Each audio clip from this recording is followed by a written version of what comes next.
말씀은 출애굽기 1장 15절부터 22절까지의 말씀입니다.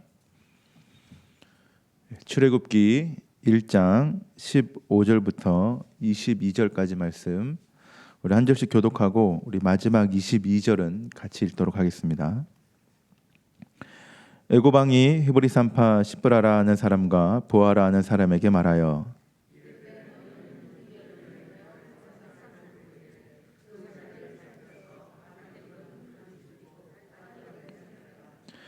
그러나 산파들이 하나님을 두려워하여 애굽 왕의 명령을 어기고 남자 아기들을 살린지라.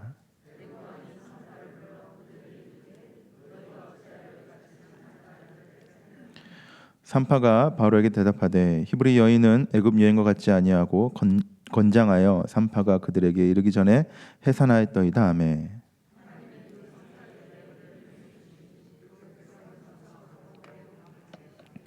그 산파들은 하나님을 경외하였으므로 하나님이 그들의 집안을 흥왕하게 하신지라. 그러므로 바로가 그의 모든 백성에게 명령하여 이르되 아들이 태어나거든 너희는 그를 나일 강에 던지고 딸이거든 살려두라 하였더라. 네. 저저번 주 설교에 이어서 오늘도 출애굽기 두 번째 시간을 여러분들과 말씀으로 나누고자 합니다. 내일도 공교롭게도 내일도 그 성경 통독이 출애굽기 시작이 됩니다. 오늘 말씀을 통해서 여러분들 통독하는데 많은 도움이 됐으면 합니다. 성도 여러분, 그 강물을 거꾸로 오르는 연어는 왜 힘들까요? 생각해 보면 자연의 순리대로 살지 않기 때문에 힘든 것은 아닐까요? 물은 위에서 아래로 흐르고 산에서 강으로 흐르기 마련인데 연어는 이러한 자연의 흐름을 따르지 않고 그 이제 반대로 살려고 하니 누가 봐도 힘들고 어려운 인생을 살고 있는 것이지 않을까요? 그렇다면 저와 여러분들의 인생은 어떻습니까? 우리의 인생도 남들이 정해준 대로, 정해준 틀대로, 만들어준 규칙대로 산다면 별 어려움이 없겠지만 연어가 강물을 거꾸로 오르듯이 그것과 반대되는 인생을 살고자 하고 그 흐름과 역행하는 삶을 살고자 한다면 우리의 인생도 어렵고 힘들지 않겠습니까? 예전에 유명한 광고 문구처럼 모두가 예스 할 때 노라고 하는 것과 비슷한 그러한 삶을 여러분들이 산다면 세상의 모든 요소들은 굉장히 어렵게 다가오고 또 고생스럽게 다가오지 않을까요? 예전에 제가 군대에 있었던 일입니다. 제가 고참이 되고 이제 선임이 되어서 한 분대의 분대장이 되었습니다. 그런데 제가 이제 분대장이 되면서 좀 의협심이 불타서 그런지 모르겠지만 이 소대 전체는 몰라도 내가 맡게 된 이 분대만큼은 10명의 사람들은 조금 다른 분대로 만들어 보자 하는 마음이 들었습니다.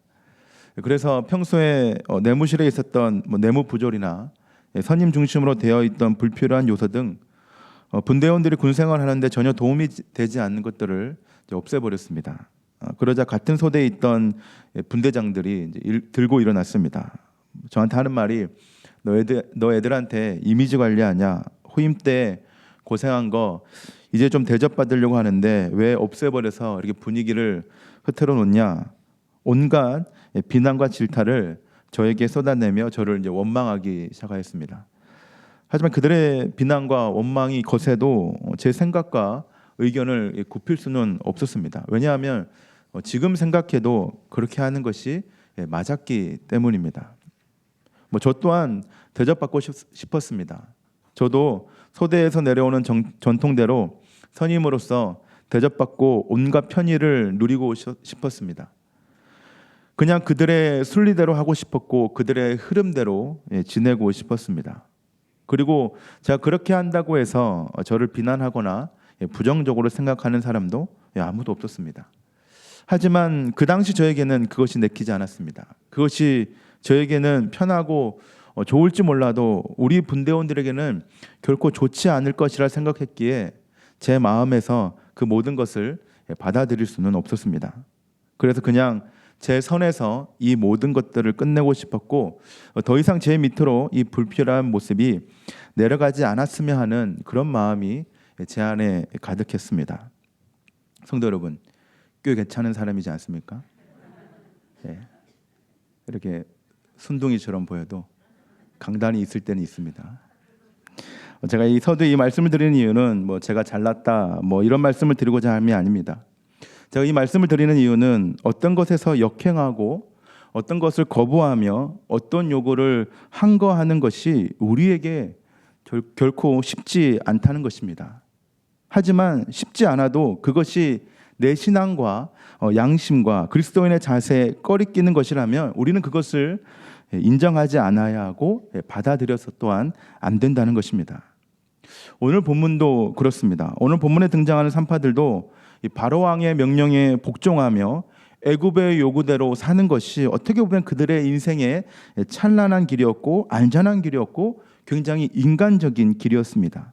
또한 그들이 이스라엘 백성들의 자녀를 보호해야 할 그 어떤 책무나 의무 또한 없었습니다.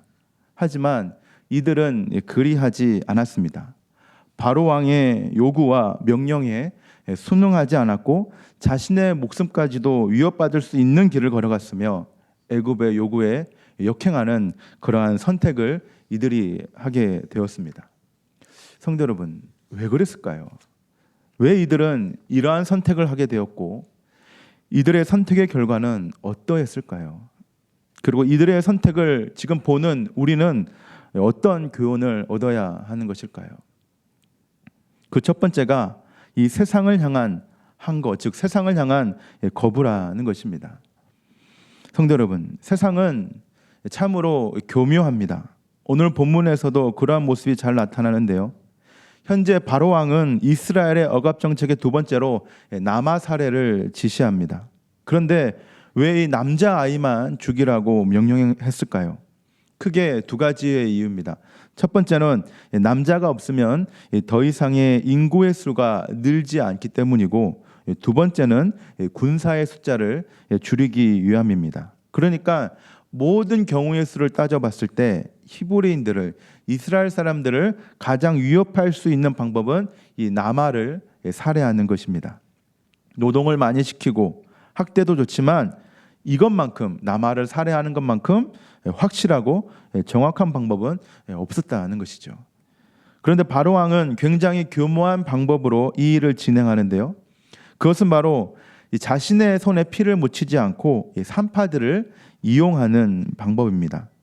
더군다나 그 산파가 히브리인 이스라엘 백성의 산파라고 한다면 바로의 입장에서는 일석이조였습니다. 생각해 보십시오.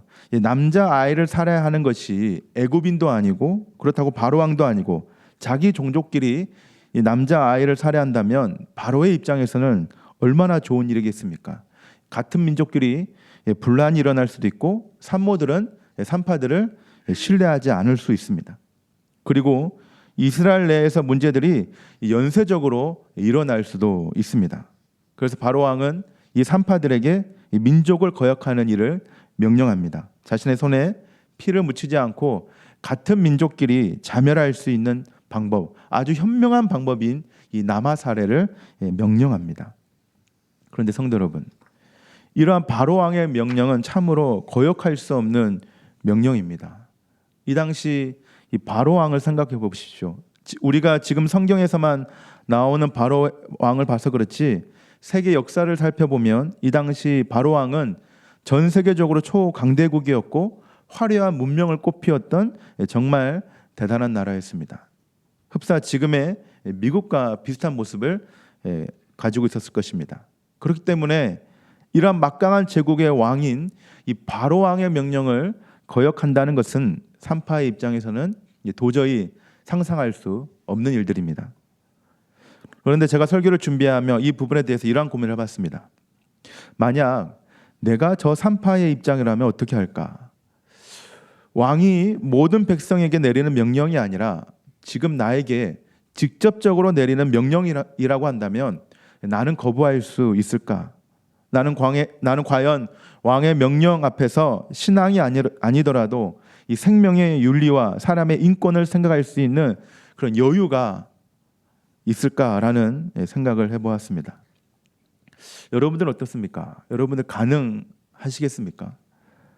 근데 산파는 이러한 바로 왕의 명령을 거부합니다. 아니, 거부라기보다는 한 거라는 말이 맞을 정도로 강하게 거절합니다. 그리고 바로 왕에게 이렇게 얘기합니다.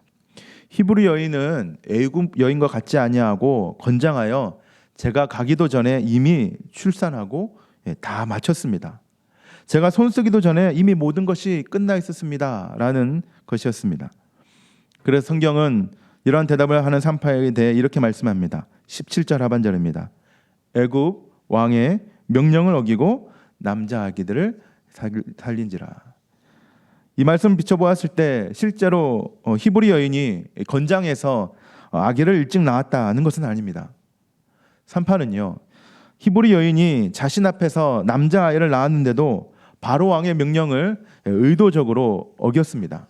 그러니까 어떤 불가항력적인 이유 때문에 아이를 죽이지 못한 것이 아니라 자신이 가지고 있던, 산파 본인이 가지고 있던 신념에 따라, 그리고 믿음에 따라 의도성을 가지고 이 아이들을 살린 것입니다.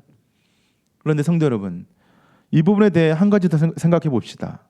성도 여러분, 이 산파의 믿음과 신념은 알겠는데, 그들의 믿음의 대단함은 우리가 인정을 하겠는데, 이 산파의 이 변명이, 바로왕 앞에서 하는 이 말이 굉장히 이성적이고 합리적이라고 생각하십니까? 그리고 굉장히 지혜로운 변명처럼 보입니까? 전 세계를 제패하고 있는 한 나라의 왕에 대한 적절한 대답으로 보이십니까? 아니라는 것입니다. 이러한 산파의 대답은 지혜로운 변명이 아닙니다. 그저 바로 왕의 질문에 말대답 같은 변명입니다. 하지만 이것이 이성적이고 합리적인 대답이 아니라 할지라도 산파의 이러한 대답은 바로를 향한 거칠고 거센 항거입니다. 그러니까 이런 것이겠죠. 바로 왕이시여, 당신은 어리석어도 너무 어리석습니다. 당신이 아무리 인구를 말살시키기 위해 비돔과 라암셋을 짓게 하고 또 벽돌 굽기와 농사일을 시킨다 할지라도, 심지어 이제는 절을 시켜 이 남아 사례를 지시한다 할지라도 산모는 당신보다 강하고 이스라엘 백성들은 당신들의 백성들보다 강합니다. 라는 강력한 저항인 것입니다. 성도 여러분, 너무 멋있지 않습니까? 세상 앞에서, 그 권력자 앞에서 전혀 위축되지 않고 당당하게 자신의 할 말을 하는 모습, 어떻게 보면 이러한 모습이 세상 가운데 비춰져야 하는 저와 여러분들의 모습이어야 하지 않겠습니까? 성도 여러분, 이러한 산파의 모습을 보며 여러분들은 어떠한 생각이 드십니까? 저는 산파의 이러한 저항 섞인 대답을 보며 바로왕 앞에서의 단호함이 전혀 기죽지 않는 정말 멋있는 모습을 느낄 수가 있었습니다. 성도 여러분, 우리와 다르게 세상은 언제나 우리에게 단호합니다. 우리가 하나님을 전혀 생각하지 못하도록 세상은 단호하게, 아주 결정적으로 우리와 하나님과의 관계를 끊어버리려고 합니다. 그래서 하나님이 이끄시는 대로 사는 자들이 아닌 세상이 이끄는 대로 끌려가는 그런 세상의 노예로 우리를 세상은 만들어 버립니다. 그것이 때로는 우리의 생명을 위협하는 순간으로, 어느 때는 우리가 그동안 쌓아왔던 위치나 지위를 무너뜨림으로, 또 어느 때는 미래가 전혀 보이지 않는 암담함으로, 그리고 내가 아닌 내 주변의 가족들과 가까운 사람을 좌절시킴으로 우리를 단호하게 위협합니다. 하지만 우리는 이러한 세상의 위협 앞에 단호해야 합니다. 세상만 단호한 것이 아니라 우리도 세상 앞에 단호해야 한다는 것입니다.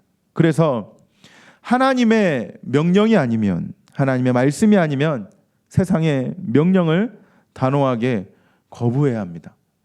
거부가 때로는 세상의 순리와 흐름에 역행하는 것이라 할지라도, 그래서 세상에 혼자 남아있는 것 같은 그런 비참한 순간이 우리에게 찾아온다 할지라도 우리는 세상의 순리가 아닌 하나님의 순리와 그 흐름에 따라 살아가야 한다는 것입니다.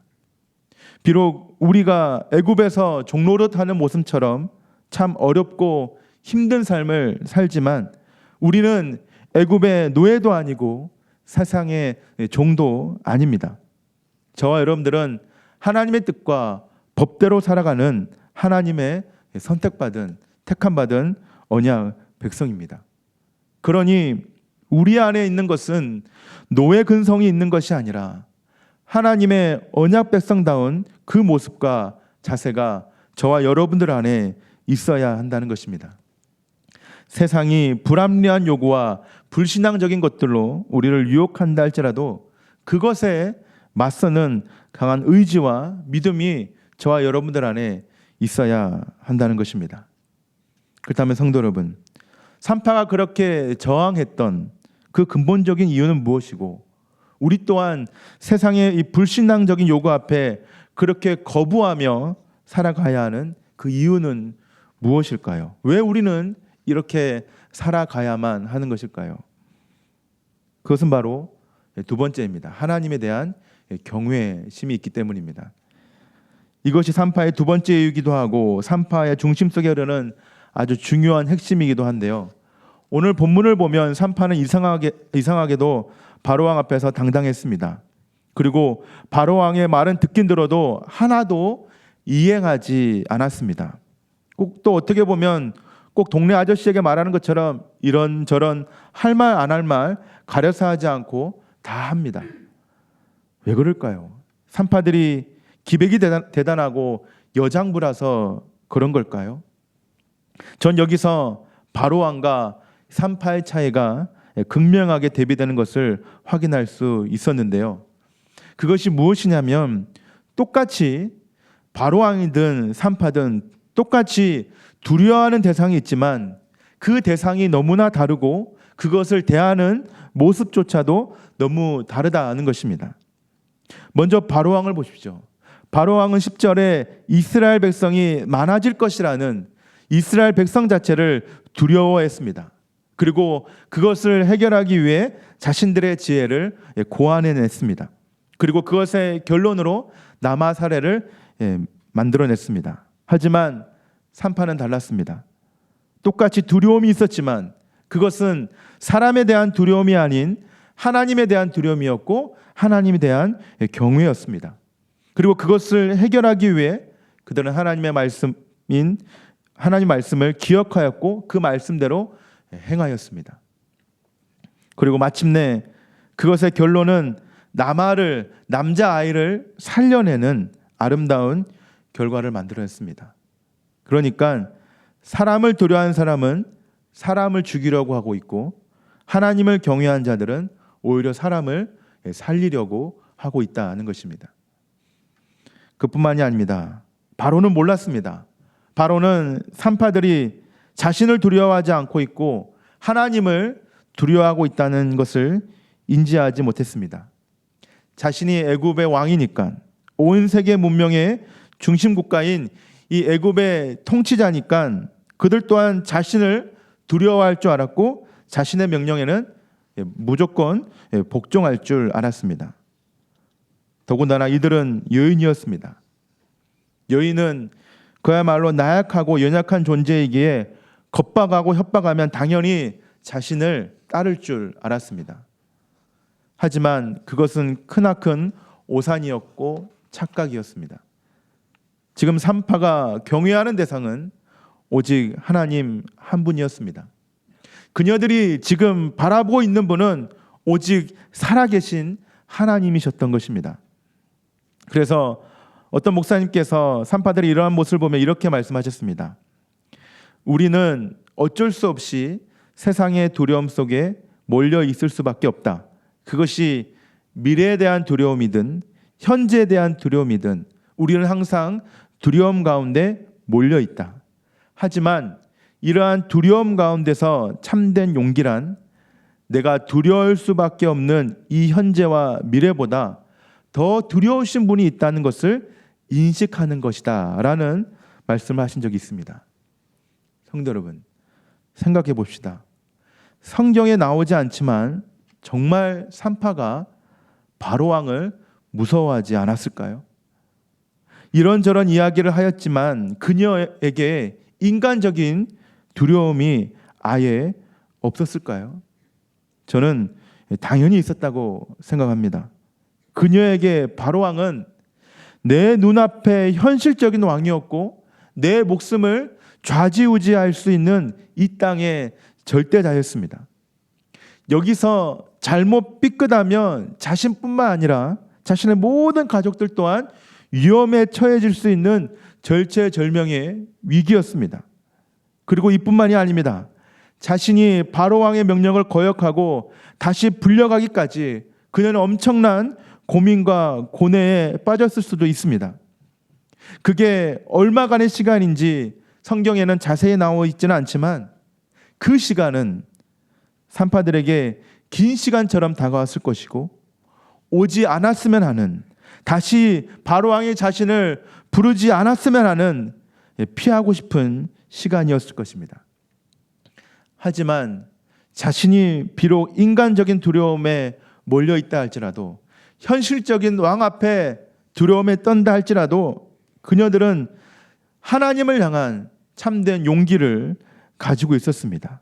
이 인간적인 왕보다, 내 눈앞에 시퍼런 칼을 들이밀고 있는 이 애굽의 왕보다 더 두려우시고 전능하신 분이 있다라는 그것을 인식하는 용기, 즉 하나님을 경외하는 용기가 그녀들 안에 있었다는 것입니다. 그래서 어떻게 합니까? 보이는 게 없는 것입니다.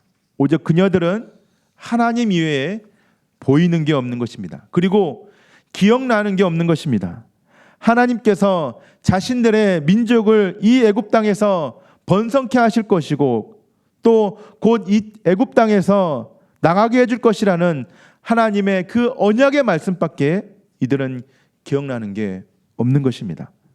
그러니 어떻게 합니까? 오직 하나님만 보이니 바로왕 앞에 당당한 것입니다. 이것은 도박이나 무모한 결정이 아닙니다.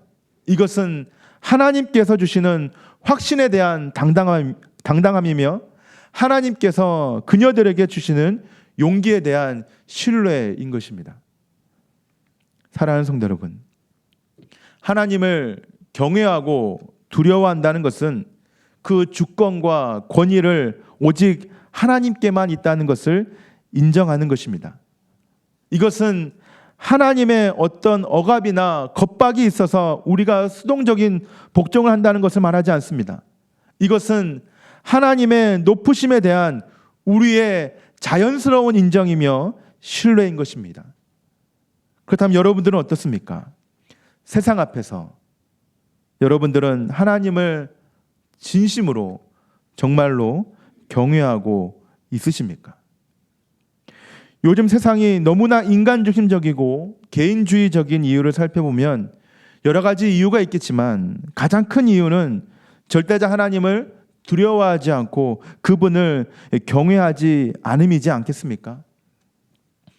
어느 정도 안정이 됐지만 이번 코로나를 통하여 우리는 우리의 신앙에 대한 그리고 교회에 대한 많은 압박과 도전을 여러 모습으로 받게 되었습니다. 이러한 압박과 도전은 우리의 내부적인 이유도 있겠지만 어떻게 보면 인간 중심적인 생각과 개인주의적인 사고들이 더욱더 발전하여 우리의 신앙과 교회 내부로 침투하게 되었기 때문입니다. 그래서 어떤 절대적인 기준을 제시하는 것은 캐캐 묵은 구닥다리 유물이 되어버렸고 상황에 맞게 그리고 인간의 기준에 맞게 변화하는 것은 굉장히 세련되어 보이는 그러한 모습으로 우리 모두는 변하게 된 것은 아닐까요? 유명 연예인 크리스찬이 혼전 임신으로 결혼을 하여도 그 잘못을 지적하지 못하고 오히려 그것을 축복만 해주는 교회. 공중보건의 차원이 아닌 단순히 나의 편의에 의해서 드려지는 온라인 예배.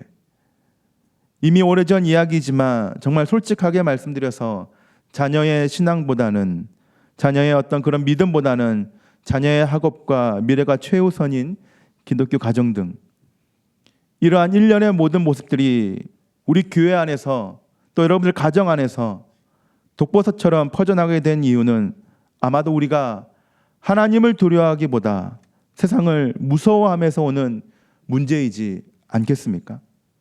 그래서 우리 기독교인들이 바로왕 앞에, 세상 앞에 당당하기보다는 오히려 이 왕의 명령과 세상의 요구에 겁박에 밀려 그 어떤 힘도 발휘하지 못하는 모습, 그러한 모습이 지금 저와 여러분들의 모습이지 않겠습니까?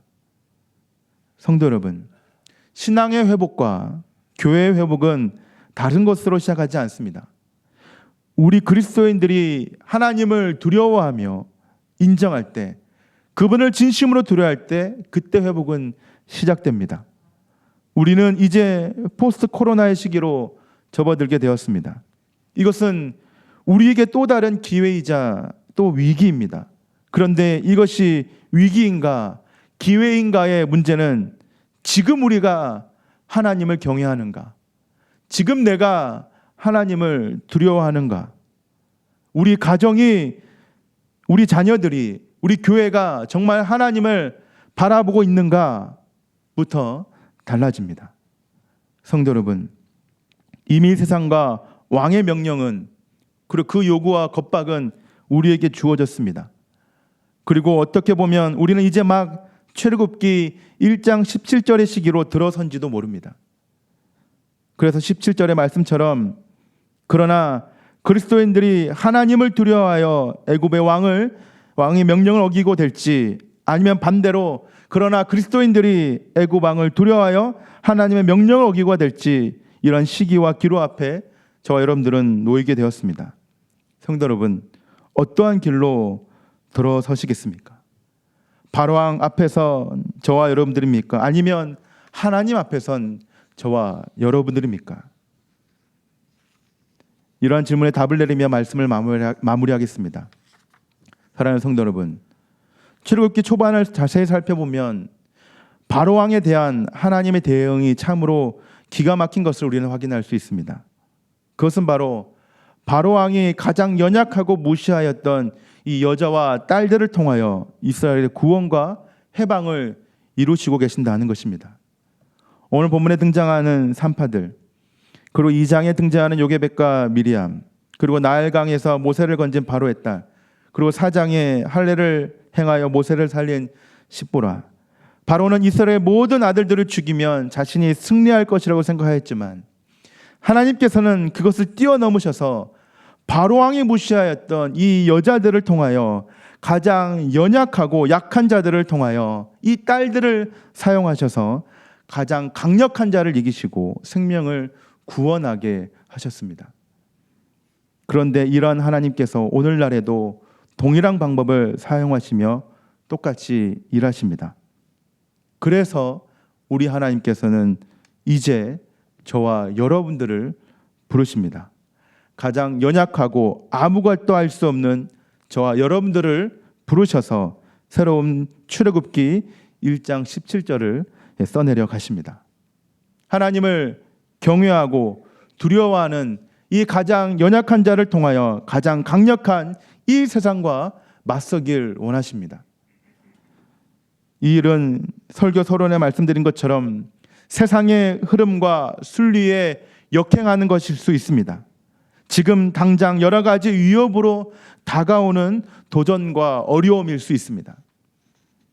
어느 때는 너희가 어찌하여 이같이 남자 아기들을 살렸느냐라는 바로의 책망처럼 세상의 질타와 비난을 받는 일일 수도 있습니다.